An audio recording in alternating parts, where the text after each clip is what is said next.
नमस्कार दोस्तों, आप सभी का स्वागत है एक बहुत ही ज़्यादा डरा देने वाली हॉरर कहानी में। आज मैं आप लोगों के साथ शेयर करने वाली हूँ ग्वालियर की सच्ची घटित भूतिया कहानी। आज की जो कहानी है यह 40 से 50 साल पहले की घटित है। दोस्तों, आज की जो स्टोरी आप लोग सुनोगे तो आपके रोंगटे खड़े हो जाएंगे क्योंकि अंतर आत्मा को कपा देने वाली कहानी है। तो चलिए बिना देर किए इस कहानी को स्टार्ट करते हैं। कहानी पसंद आएगी तो आप लोग प्लीज मुझे सब्सक्राइब कीजिएगा। दोस्तों, ग्वालियर में एक अनुज नाम का लड़का था जो कि बहुत ही ज्यादा मेहनती था और उसका एक ही सपना था कि उसको पढ़ के लिख के डॉक्टर बनना था।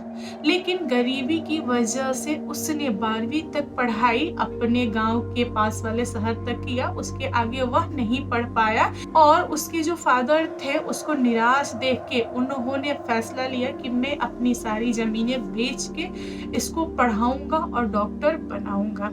अनुज ने अपने फादर को मना किया कि पापा अपनी जमीनें मत बेचो, क्योंकि जमीन बेचने के बावजूद भी मैं एक अच्छा डॉक्टर नहीं बन पाऊंगा।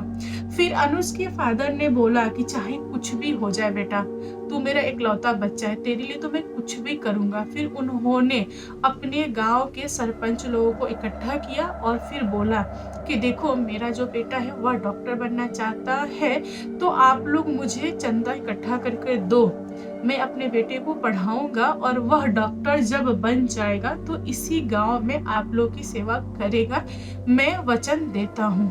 यहाँ पर गांव के सारे लोग खुश हो गए और गांव के सारे लोग तैयार हो गए, मतलब थोड़ा थोड़ा चंदा दे के उसको पढ़ाने के लिए, क्योंकि गांव वाले भी चाहते थे कि उनके गांव में एक अच्छा डॉक्टर आए और जितनी भी औरतें डिलीवरी के समय दम तोड़ देती हैं उन लोग को बचाया जाए। और बहुत सारे लोग होते हैं जो लोग बहुत तरह के रोग से ग्रसित होते हैं, उनको भी बचाने के लिए गांव वालों ने यानी सरपंच ने इस बात को मान लिया। दोस्तों, गांव वालों ने जब चंदा इकट्ठा करके देने की बात बोली एंड उन्होंने चंदा इकट्ठा करके दिया भी अनुज को, तो अनुज बहुत ज्यादा खुश हो गया और उसने गांव वालों से प्रॉमिस किया कि पक्का मैं यहीं पे हॉस्पिटल बनाऊंगा और यहीं पे आप लोग की सेवा सत्कार वगैरह करूंगा। अनुज फाइनली शहर चला गया, पढ़ाई करने लगा और उसने मेहनत करके डॉक्टर बना। डॉक्टर बनने के बाद से जब वह गांव में आया तो पूरे गांव वाले खुश थे। पूरे गांव वालों की सेवा सत्कार अनुज करता था। गांव में जितनी भी डिलीवरी वगैरह होती थी अनुज करवाता था, सब कुछ सही जा रहा था। अनुज की जो माँ थी उसने अनुज को बोला कि देखो बेटा, तुमसे कम कम एज वाले लोगों की शादी हो गई है बट तुम्हारी नहीं हो पाई क्योंकि तुम शहर चले गए थे पढ़ने के लिए। अब तुम आ गए हो और तुम कहीं भी नहीं जाने वाले, तुम यहीं पे रहने वाले हो, तो बेहतर है कि तुम शादी कर लो। मैं भी चाहती हूँ कि हमारे यहाँ छोटे मोटे बच्चे हों। तो अनुज ने पहले मना किया, फिर बाद में उसने अपनी माँ की बात मान ली। फिर अनुज की माँ ने अनुज की शादी एक लड़की से करा दी जिसका नाम था अनुराधा। अनुराधा अनुज से एकदम उल्टी थी। जैसे कि अनुज दिखने में बहुत ही ज्यादा सुंदर था, पढ़ा लिखा वगैरह था, वहीं पे अनुराधा गांव की गंवार लड़की थी। अब गांव वाले जब देखते थे अनुज को डॉक्टर के रूप में तो वे लोग बोलते थे कि अनुज, काश तुम अपने लेवल की लड़की लाते, तुम किसको लेके चले आए हो। फिर अनुज का सिर्फ और सिर्फ एक ही जवाब होता था कि चाहे मेरी बीबी जैसी भी हो, लेकिन है तो मेरी बीबी और मैं उसके साथ ये रिश्ता बहुत ही ईमानदारी से अच्छे से निभाने वाला हूँ। अनुज और अनुज की वाइफ दोनों लोग खुश थे, घर परिवार खुश था, पूरा गांव खुश था। कुछ दिनों बाद अनुज के घर में और भी ज्यादा खुशी हो गई क्योंकि अनुज की जो वाइफ थी वह प्रेग्नेंट थी। अनुज बहुत ज्यादा खुश हो गया और अनुज अपनी वाइफ का पूरा ध्यान रखना स्टार्ट कर दिया। अनुज की वाइफ जिसका नाम अनुराधा था, उसकी जो प्रेगनेंसी थी थोड़ी कॉम्प्लिकेटेड टाइप की थी। धीरे धीरे डिलीवरी का टाइम आया और अनुज ने सोचा कि मैं डिलीवरी कराऊंगा क्योंकि पूरे गांव में एक वही डॉक्टर था। लेकिन ये जो चीज थी ना, यह अनुज के थोड़ी ऊपर हो गई। अनुज को नहीं पता था और उस समय मतलब महंगी महंगी अच्छी अच्छी मशीनें नहीं थी हॉस्पिटल में उसके, इसलिए उसको ना चीजें अच्छे से क्लियर नहीं हो पाया कि जो बच्चा है पेट में वह कैसा है। बच्चा जो था अनुराधा के पेट में वह उल्टा था, प्लस बच्चे की जो नारी होती है ना वह बच्चे के पूरे गर्दन में लपेटा गया था। मतलब बच्चा जो था ना बहुत ही उल्टे कंडीशन में था। अनुज की वाइफ जो थी वह बहुत ज़्यादा दर्द में थी, लेकिन डिलीवरी नहीं हो पा रहा था, मतलब बहुत ज़्यादा प्रॉब्लम हो रहा था। अनुज तो अपना बेस्ट दे रहा था। मतलब इसी सिलसिले में अनुराधा ने दम तोड़ दिया। जो बच्चा था वह अनुराधा के पेट में ही था, उसने भी दम तोड़ दिया। अब गांव में रोना पीटना वगैरह चालू हो गया, क्योंकि पूरे गांव के लोग अनुज को मानते थे बेटे की तरह, और जो अनुराधा थी वह पूरे गांव की बहू थी। अब गांव वाले रो रहे थे। गांव के जो बुजुर्ग लोग थे वे लोगों ने बोला कि देखो रोने से कोई फायदा नहीं है, एक काम करो अनुराधा को ले चलो अंतिम संस्कार के लिए। फिर लोगों ने चारपाई वगैरह बनाना स्टार्ट कर दिया, मतलब अर्थी पूरा सजाना स्टार्ट कर दिया। तो गांव के एक बुजुर्ग ने बोला, जो कि पूरे गांव में बुजुर्ग थे, उन्होंने बोला कि देखो अनुराधा की डिलीवरी हुई नहीं है। पहला चीज, उसका जो बच्चा है उसके साथ ही है, उसके पेट में है, तो तुम लोग अनुराधा के बॉडी पे 7 कील ठोक दो। अब अनुज बोला कि क्यों? नहीं नहीं, मेरी वाइफ के बॉडी पे कोई कील वेल नहीं ठुकाएगा, क्योंकि अनुज अपनी वाइफ से सच में बहुत ज्यादा प्यार करता था। वह नहीं चाहता था कि उसको कील वगैरह ठोक के हम विदाई करें। उस बूढ़े आदमी ने बोला कि देखो बेटा, अभी तुम गम में हो, इसीलिए तुम्हारा दिमाग काम नहीं कर रहा है, और तुम पढ़े लिखे हो, तुम इन सारी चीजों को नहीं मानोगे। बस तुम मेरी बात मानो, मैं तुमको रीजन नहीं बताना चाहता, बस तुम अपनी वाइफ के बॉडी में 7 कील ठोक दो और उसको विदा कर दो। अनुज बोला कि नहीं। हार कर उस बूढ़े इंसान को बताना पड़ा कि देखो बेटा, जब तुम्हारी वाइफ का अंतिम संस्कार हो जाएगा, उसकी जो आत्मा रहेगी वह धरती लोक पे ही रहेगी, चारों तरफ घूमेगी और वह पूरे गांव को बर्बाद कर देगी, पूरे गांव का सत्यानाश कर देगी। तो बेहतर है कि तुम मेरी बात मान लो, मैं तुम्हारे आगे हाथ जोड़ रहा हूँ।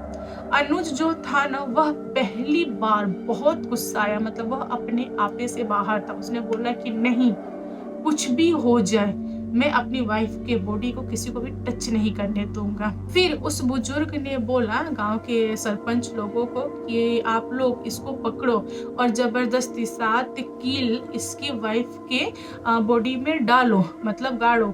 लेकिन गांव के लोगों ने भी अनुज को नहीं पकड़ा। गांव वाले भी थोड़े भावुक हो गए ये सारी चीजें देख के। गांव के सरपंच लोगों ने बोला कि अगर बेटा नहीं चाहता है तो छोड़ दीजिए, जाने दीजिए, कुछ नहीं होगा। यहाँ पे सारे के सारे लोग चुप, कोई अनुज को पकड़ने के लिए नहीं गया। फिर वह बूढ़े इंसान अपने घर जाकर 7 कील लेके आया और उसने अनुज को हटाते हुए बोला कि बेटा तुम बैठो, मुझे करने दो जो मैं कर रहा हूँ। अनुज यहाँ पे बोला कि नहीं दादा, हट जाओ, वरना आज कुछ उल्टा हो जाएगा मेरे हाथों से। यहाँ पर अनुज चिल्लाता हुआ बोला कि मेरा दिमाग खराब है, मैं इतना पढ़ा लिखा हूँ, मैंने पूरा दुनिया घूम लिया, मुझे कहीं भी कुछ भी ऐसा नहीं पता चला। तुम लोग कुछ भी बोलोगे तो मैं कुछ भी मान लूंगा। कोई भूत प्रेत नहीं होता। मेरी वाइफ दुनिया छोड़ने के बाद से, अंतिम संस्कार के बाद से ये कुछ नहीं होने वाली, कोई आत्मा नहीं बनने वाली, हटो यहाँ से। उस बुजुर्ग इंसान ने बोला कि देखो बेटा, 1 कील तुम्हारी वाइफ के सर पे, 2 तुम्हारे वाइफ के हाथ में, 1 वाइफ के नाभि में, 1 वाइफ के चेस्ट पे और 2 उसके पैर पे कील ठोकना ही पड़ेगा। अनुज लड़के झगड़ के गांव वालों को साइड करके अकेले अपनी वाइफ को उठा रहा था। फिर गांव वाले देखे कि उससे अकेले नहीं होगा, गांव वाले ही आखिरकार हार गए अनुज के सामने। अनुज ने क्या किया कि सबके साथ मिलकर अपने ही गांव के बगीचे में, अपने ही जमीन में उसने अपनी वाइफ को ले जाकर मतलब अंतिम संस्कार वगैरह कर दिया। अंतिम संस्कार के बाद से जो अनुज था वह घर पे आया और पूरे गांव में शांति छाया रहा 10-12 दिनों के लिए। जब अंतिम संस्कार पूरे अच्छे से हो गया, अनुराधा का 13वीं वगैरह सब कुछ बीत गया, तब गांव वाले पहले की तरह फिर से रहने लगे। गांव वालों ने डिसाइड किया कि अनुज की दूसरी शादी कराएंगे, बट अनुज ने मना कर दिया, बोला कि नहीं, मैं पूरी लाइफ आप लोगों की सेवा सत्कार करूंगा, लेकिन मैं दूसरी शादी नहीं करूंगा। अब गांव वाले भी पहले की तरह रहने लगे, अनुज को छोड़ दिए। उसके हालत पे अनुज की जो माँ थी वह अभी भी गम में थी, क्योंकि अनुज की माँ को ऐसा धक्का लग गया था। उनको उस बुजुर्ग की बातें याद आ रही थी कि कहीं मेरी बहू सच में आत्मा बन गई और लोगों को परेशान करना स्टार्ट कर दिया तो मैं क्या करूंगी, कैसे बचेंगे हम लोग। मतलब अनुज की माँ के अंदर ना बहुत सारी चीजें चल रही थी, वह बहुत सारी चीजें सोच रही थी। लेकिन जैसा उस बुजुर्ग ने कहा था वैसा कुछ भी नहीं हुआ। पूरे के पूरे 2 महीने बीत चुके थे और गांव में एकदम से शांति था। 2 महीने बाद से एक संध्या नाम की लड़की उस गांव में यानी अनुज के गांव में प्रेग्नेंट हुई, और अनुज को जब पता चला तो वह दवाई वगैरह देता था, मतलब वही देख रेख करता था। एक दिन संध्या के सपने में एक औरत आई और उस औरत ने संध्या से उसका बच्चा मांगा। संध्या ने मना कर दिया, बोला कि नहीं दूंगी। तब उस औरत ने संध्या की पीठ में ऐसे चुटकी ली और जो बच्चा था ना वह खराब हो गया। संध्या सुबह उठी तो उसने अपनी सासू माँ को बोला और यह बात घूमते फिरते उस बुजुर्ग इंसान के पास पहुंची, जिस बुजुर्ग इंसान ने बोला था कील ठोकने के लिए अनुराधा के बॉडी पे। फिर उस बुजुर्ग इंसान ने गांव के लोगों को बोलना स्टार्ट कर दिया कि मैं तुम लोग को पहले ही बोल रहा था कि कील ठोक दो ठोक दो। वह औरत यानी अनुराधा जो थी दुनिया छोड़ने के बाद से वह पिशाचिनी बन गई है। अब उससे कैसे बचेंगे हमें नहीं पता है। तुम लोग मेरी बात क्यों सुनोगे, मैं तो बुजुर्ग हूँ ना, तुम लोग तो पढ़े लिखे हो, ऐसा वैसा। मतलब उस बुजुर्ग ने सबको बोलना स्टार्ट कर दिया। गांव के लोगों ने बुजुर्ग को इग्नोर करना स्टार्ट कर दिया। गांव के लोगों ने सोचा कि जो संध्या है उसका सपने में बस ऐसा ही आया होगा, कोई आत्मा वगैरह नहीं है। लेकिन गांव वालों को नहीं पता कि सच में अनुराधा की आत्मा लौट आई है। गांव में कुछ दिनों बाद दूसरे के यहाँ एक लेडी प्रेग्नेंट थी, उसको भी सेम सपना आया और अनुराधा की आत्मा ने उससे भी यानी उस औरत से भी बच्चा छीन के लेके चली गई। उस औरत ने भी जब यह बात बोली तो गांव वालों ने ऐसे ही हवा में उड़ा दिया। गांव वालों ने बोला कि जो औरतें हैं वह दिमाग से खसकी हुई हैं, वह लोग इस बात को ना भवंडल बना रही हैं, अफवाह उड़ा रही हैं, ऐसे वैसा करके मतलब गांव वालों ने इसको उड़ा दिया। धीरे धीरे करके गांव में जितनी भी औरतें प्रेग्नेंट होती थी सबके साथ सेम घटना घटित होती थी।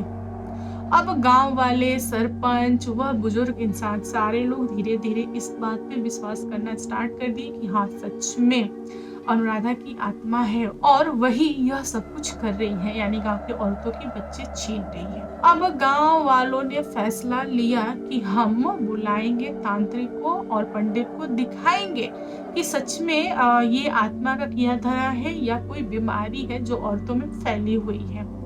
गांव के कुछ लोगों ने तो छुआछूत इसको बोल दिया कि अरे फलाना के यहाँ ये चीज हुआ था तो आप लोग उसकी वाइफ से मत टच हो ना, क्योंकि आपके यहाँ भी बच्चा खराब हो जाएगा। मतलब कुछ भी मतलब ऐसे ही फैला दिया गांव में। अब गांव में एक तांत्रिक आया, उसने बोला कि हाँ इस गांव पर एक आत्मा का प्रकोप है, उसकी वजह से ये सारी चीजें हो रही हैं और जितनी भी गांव की औरतें सपना देख रही हैं यानी प्रेग्नेंट लेडी जितनी भी हैं जो भी सपना देख रही हैं और वह सपना सच हो जा रहा है, क्योंकि यह सब कुछ वह आत्मा कर रही है और वह नॉर्मल आत्मा नहीं है, बहुत ही ज्यादा ताकतवर आत्मा है। अनुराधा जो थी वह प्रेगनेंसी के साथ दुनिया छोड़ी थी, इसलिए वह एक पिशाचनी बन गई थी और उसके अंदर बहुत ज्यादा शक्तियां थी, वह नॉर्मल तांत्रिक लोगों के हाथ नहीं आती थी। अब उस तांत्रिक ने गांव वालों को बोल दिया कि देखिए उसको कंट्रोल करना बहुत बड़ी बात है, मेरे बस की तो बात है नहीं। मैं एक तांत्रिक का एड्रेस देता हूँ, वो मेरे गुरु हैं और आप उनके पास जाइए और उनको बोलिए कि ऐसी ऐसी घटना है, फिर वह ताबीज बना के देंगे। गांव में जिस औरत की प्रेगनेंसी रहेगी और आप लोग को पता चले तो आप लोग उसको ना ताबीज पहना के रखना, तब जाके चीजें नॉर्मल होंगी। तो लोगों ने वैसा ही किया जैसा कि तांत्रिक ने बोला।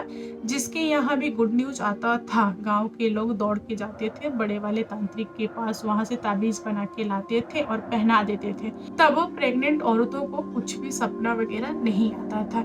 लेकिन कोई कब तक ताबीज के आड़ में बचेगा, कभी ना कभी कुछ ना कुछ तो हो ही जाता है।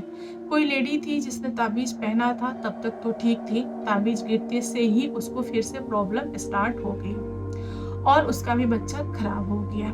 इधर अनुराधा की जो आत्मा थी वो पावरफुल तो थी, लेकिन उसको ना गुस्सा बहुत ज़्यादा आने लगा, क्योंकि वह आत्मा चाहती थी कि गाँव में कोई भी बच्चा ना हो। क्योंकि मेरा बच्चा नहीं हुआ, मतलब जन्म नहीं लिया और मैं दुनिया छोड़ दी, तो सारे लोग का भी बच्चा दुनिया छोड़ दे, जन्म ना ले। आत्मा के अंदर ना बहुत सारी नेगेटिविटी आ गई थी। नॉर्मल सी बात है, इंसान जब तक जीवित रहता है तब तक पॉजिटिव सोचता है और दुनिया छोड़ने के बाद से आत्मा आत्मा ही हो जाती है, उसके अंदर पावर आता है तो वह कुछ भी करना चाहती है। सेम वही चीज था। दोस्तों, अनुज के गांव में जितने लोग ताबीज पहनते थे वे तो बच जाते थे, लेकिन अनुज के गांव से जस्ट सटे हुए गांव में किसी को नहीं पता था कि अनुराधा की जो आत्मा है वह उन लोगों को भी प्रभाव डालेगी। जहां पे अनुराधा को जलाया गया था वहां से अगर कोई औरत गुजर जाए प्रेग्नेंट, तो अनुराधा उससे भी उसका बच्चा मांग लेती थी। धीरे धीरे वह औरतों को एकदम से दिखाई देने लगी थी। सपने में पहले आती थी, अब तो वह इतनी ताकतवर हो गई थी कि सामने आके मांग लेती थी बच्चा दो। अगर किसी ने मना कर दिया तो उसको मारती थी, पीटती थी, उसका बच्चा जबरदस्ती छीन के ले जाती थी। मतलब उस आत्मा का अत्याचार इतना ज्यादा बढ़ गया कि आसपास के गांव वाले भी परेशान रहना स्टार्ट कर दिए। ये बात जब अनुज को पता चली तो अनुज ने मानने से मना कर दिया। वह बोला कि नहीं, साइंस इन चीजों को नहीं मानता है, आत्माएं नहीं होती हैं, अनुराधा की कोई भी आत्मा नहीं है और यह कुछ नहीं कर रही है। गांव वाले जितने भी थे उन लोगों ने अनुज से दूरी बनाना स्टार्ट कर दिया और अनुज को बोलना स्टार्ट कर दिया कि हम दिमाग से खसके हुए थे, जो तुमको चंदा इकट्ठा करके तुमको पढ़ाया लिखाया, तुम हमारी बात नहीं मान रहे हो, तुम्हारा साइंस ऊपर आ गया है, ऐसा है वैसा है। क्योंकि गांव वाले तो तबाह थे। दोस्तों, धीरे धीरे समय बीतता गया। गांव वालों ने फैसला किया कि हम ये गांव छोड़ के चले जाएंगे, क्योंकि आत्मा किसी के भी कंट्रोल में नहीं आ रही है। तब अनुज ने सबसे हाथ जोड़ के माफी मांगा और बोला कि नहीं, आप लोगों को गांव छोड़ के जाने की बिल्कुल भी जरूरत नहीं है। मैं अपने हिसाब से पहले टेस्ट लूंगा कि हाँ, ये चीज सच में है कि नहीं, आत्मा सच में है कि नहीं। अगर आत्मा रहेगी तो जैसा आप लोग बोलोगे वैसा मैं करूंगा। अगर सच में आत्मा है तो मैं पूरा दुनिया घूमूंगा और एक ऐसे इंसान को ढूंढ के लाऊंगा जो इस आत्मा को कंट्रोल कर ले। मैं इस गांव वालों को ऐसे बर्बाद नहीं होने दूंगा। अनुज की बातें सुन के गांव वाले भी चुप हो गए। गांव वालों ने बोला कि ठीक है, हम तुमको आखिरी मौका दे रहे हैं, तुम 2 से 3 महीनों के अंदर चीजें सही कर दो, नहीं तो हम लोग गांव छोड़ देंगे। यहाँ पर अनुज ने बोला कि ठीक है। गांव वाले इतने परेशान हो गए थे कि वह रहना नहीं चाहते थे। अनुज को समझ में नहीं आ रहा था कि मैं कैसे प्रूफ करूं कि आत्मा नहीं होता है। पूरे 1 सप्ताह बाद अनुज को पता चला कि उसकी बहन प्रेग्नेंट है, तो उसको एक आइडिया आया। उसने अपनी माँ को बिना कुछ बताए साइकिल उठाया और चला गया अपनी बहन के यहाँ। वहां पर जाकर उसने अपनी बहन से मिला, फिर बोला अपनी बहन को कि दीदी, माँ बीमार है और तुम्हें याद कर रही है, तुम चलो उनसे मिलने के लिए। अनुज की बहन ने बोला कि नहीं भाई, ये तो पॉसिबल नहीं है, क्योंकि मेरी प्रेगनेंसी है और इतना दूर मैं कैसे आ पाऊंगी। अनुज ने बहुत सारी चीजें बोला माँ के बारे में कि माँ के साथ ऐसा है वैसा है। तो अनुज की बहन रोने लगी और तैयार हो गई उसके साथ आने के लिए। अनुज अपने घर पे यानी अपनी माँ को नहीं बताया था कि वह जा रहा है बहन के यहाँ, और बहन से उसने झूठ बोला कि माँ बीमार है। अनुज अपनी बहन को साइकिल पे बैठा के लेके आ रहा था। अनुज का प्रोग्राम था कि वह अपनी बहन को उस बगीचा की तरफ से लेके आता जिधर अनुराधा को मतलब जलाया गया था। अनुज ने सेम वैसा ही किया जैसा उसने प्रोग्राम बनाया। अनुज चुपचाप आ रहा था साइकिल से, उसको कोई भी प्रॉब्लम नहीं हुई। जैसे ही वह बगीचा क्रॉस करने के लिए आगे बढ़ा, उसकी साइकिल अपने आप रुक गई। बहुत ही तेज की हवा चली और जो हवा थी वह सिर्फ और सिर्फ एक जगह पे गोल गोल गोल गोल गोल गोल घूम रही थी और वह हवा घूमते घूमते अनुज की बहन के सामने आके खड़ा हो गई। अनुज की जो बहन थी वह साइकिल से उतरी और उसने पूछा कि अरे भौजाई, तुम यहाँ क्या कर रही हो? अनुज ने जब पलट के देखा हवा की तरफ तो अनुज को कुछ भी नहीं दिखाई दिया, सिर्फ और सिर्फ हवा दिखाई दे रहा था। लेकिन अनुज की बहन को अनुज की वाइफ दिखाई दे रही थी। बार बार अनुज की बहन पूछ रही थी, अरे भौजाई, तुम यहाँ क्या कर रही हो? तुम ऐसी हालत में क्यों आई हो? क्या कर रही हो? तुम भी प्रेग्नेंट हो क्या?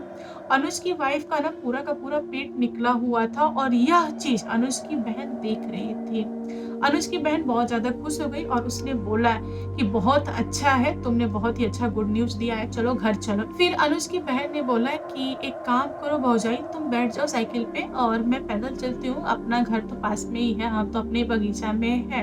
अनुज बोला कि अरे तुम पागल हो गई होगा, तुम किससे बात कर रही हो, यहाँ पे तो कोई नहीं है। अनुज की बहन ने बोला कि देख भाई, है तो भौजाई ही तो है, मैं तो मिली थी ना शादी में और शादी के बाद मैं पहली बार आ रही हूँ और मुझे नहीं पता था, तुमने बताया भी नहीं कि यह प्रेग्नेंट है। मतलब इस टाइप की बातें चल रही थी। तब जाके अनुज को महसूस हुआ कि कोई वहां पर है। अनुज को ना ही कुछ सुनाई दे रहा था ना ही कुछ दिखाई दे रहा था। फिर उस हवा ने अनुज की बहन को बोला कि अपना बच्चा दो। अनुज की बहन बोली कि दिमाग से खसक गई हो क्या, मैं अपना बच्चा क्यों दूं और कैसे दूं मैं अपना बच्चा, अभी तो मेरा बच्चा जन्म भी नहीं लिया है। तो ऐसे हालत में कोई ऐसा बोलता है क्या? जो हवा था वह अनुज की बहन के पेट की तरफ बढ़ा। अनुज हवा के सामने आके खड़ा हो गया। तब अनुज को महसूस हुआ कि कोई चीज उसे टच किया है। हवा जो था वह अनुज को एक झटके में दूर गिरा दिया और अनुज की बहन का जो पेट था वह लगा दुखने ममराने और जो बच्चा था उसको उस हवा ने यानी अनुराधा की आत्मा ने निकाल लिया और निकालने के बाद से वह गायब हो गई। अनुज जो था वह उठा खड़ा हुआ और उसने अपनी बहन को पूरे खून से लथपथ देखा। तब जाके उसको महसूस हुआ कि हाँ, सच में अनुराधा की आत्मा थी। अनुज की जो बहन थी वो बहुत ही ज्यादा छटपटा रही थी। अनुज अपनी बहन को उठाया, साइकिल पे बैठाया और उसको लेके भागा अपने हॉस्पिटल की तरफ और उपचार वगैरह किया। दोस्तों, अनुज जो था वह पूरी की पूरी रात सो नहीं पाया। वह अगले दिन अपनी माँ और बहन दोनों से माफी मांगा अपने झूठ के लिए कि मैंने झूठ बोला, बस मैं उस आत्मा को जांचना चाह रहा था, इसलिए मैंने बहन तुम्हारे साथ भी ऐसा ऐसा किया। अनुज की जो बहन थी उसने अपने भाई को बहुत ही बुरा भला बोला और उसने बोला कि आज के बाद में मैके नहीं आऊंगी। ये जो बातें थी यह अनुज को बहुत ही ज्यादा खराब लग गई। उस दिन वह बिना किसी को बोले अपना गांव छोड़ के वह बाहर चला गया। कहाँ गया किसी को पता नहीं। अनुज की जो बहन थी वह ठीक हो जाने के बाद से अपने ससुराल लौट गई और जो गांव वाले थे वे सारे लोग तांत्रिक से उस गांव को बंधवा दिए थे। अनुज पूरे 10 साल बाद उस गांव में लौटा तो अनुज को पता चला कि गांव वाले क्या करते थे कि जब भी कोई भी लेडी प्रेग्नेंट होती थी तो उसको ताबीज वगैरह पहना के रखते थे। गांव से बाहर प्रेग्नेंट लेडी को नहीं जाने देते थे, उनको जाना मना था। वे औरतें गांव में रहती थी जब तक बच्चा ना हो जाए, क्योंकि गांव वालों को मानना था कि गांव से बाहर अगर औरतें जाएंगी तो अनुराधा की आत्मा उनके पीछे पड़ जाएगी और बच्चा छीन लेगी। इसीलिए ताबीज के साथ, और गांव तो बंद चुका था, मंत्रों के साथ गांव की प्रेग्नेंट लेडी गांव में ही रहती थी। अनुज जब 10 साल बाद लौटा तो उसने क्या किया कि अपने घर से हथौड़ी लिया और 7 कील लिया और ये सारे सामान लेके जाके उस बगीचा में जहाँ पर अनुराधा को जलाया गया था उसने मंत्र वगैरह पढ़ा और उसके बाद से 7 कील उसने अनुराधा के बॉडी में ठोक दिया। जैसे कि एक माथा पे, 2 हाथ में, एक नाभि पे और 2 पैर में, एक अनुराधा के चेस्ट में। और उस दिन उसने अपनी वाइफ की आत्मा को वहां पर कैद कर दिया। दोस्तों, उस दिन के बाद से पूरे गांव वाले शांति से रहने लगे। गांव की जो प्रेग्नेंट लेडी थी वह गांव से बाहर जाने लगी, उनको कोई भी प्रॉब्लम नहीं होता था, क्योंकि जो भी समस्या था उसका हल अनुज ने कर दिया था। दोस्तों 10 साल जो अनुज गाँव से दूर रहा, वह अलग-अलग जगहों पे जाके अलग-अलग चीजें सीखा, यानी कि मंत्र वगैरह सीखा। उसने सिर्फ और सिर्फ एक चीज ठानी थी कि मैं लोगों का सेवा करूंगा, चाहे आत्मा हो चाहे कुछ भी हो, मैं उनको लोगों को टच नहीं करने दूंगा। अगर बीमारी होगी तो मैं अपनी डॉक्टरी से चीजें ठीक करूंगा। उस दिन के बाद से अनुज ने अपना हॉस्पिटल दोबारा खोला एंड लोगों की सेवा सत्कार स्टार्ट कर दिया। जो लोग बीमारी लेके आते थे उनका बीमारी वाला इलाज करता था, और जो लोग आत्मा के बारे में आते थे कि हाँ मुझे आत्मा ने पकड़ लिया है, ऐसा है वैसा है, तो अनुज उनकी भी समस्याओं का हल करता था। तो दोस्तों आप लोग बताओ आज की कहानी कैसी लगी? कहानी पसंद आए तो प्लीज लाइक एंड शेयर कीजिएगा, और मेरे चैनल पर न्यू न्यू आए हो तो चैनल को सब्सक्राइब करना। Thank you, bye bye.